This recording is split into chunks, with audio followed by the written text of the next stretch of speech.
Well, alrighty guys, as you can see, the sun has said goodnight. I washed the parts. Water was cold. Painting cold metal is not good ever. So instead of just doing the plastic pieces and leaving the rest, we decided we're gonna wait till mañana. So everything's taped up for the trunk. Doors, fenders did that earlier today.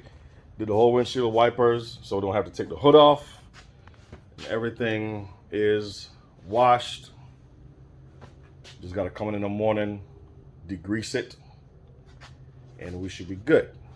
I'm gonna spend the rest of this evening taping up, cleaning and taping up the mirrors, which I have in a box over here.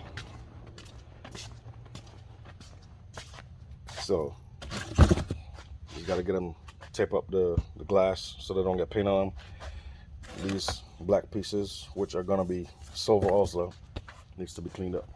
So I'm about to tape them up and get out of here. Or I might just take them home. But be back momentarily. Hopefully it works out.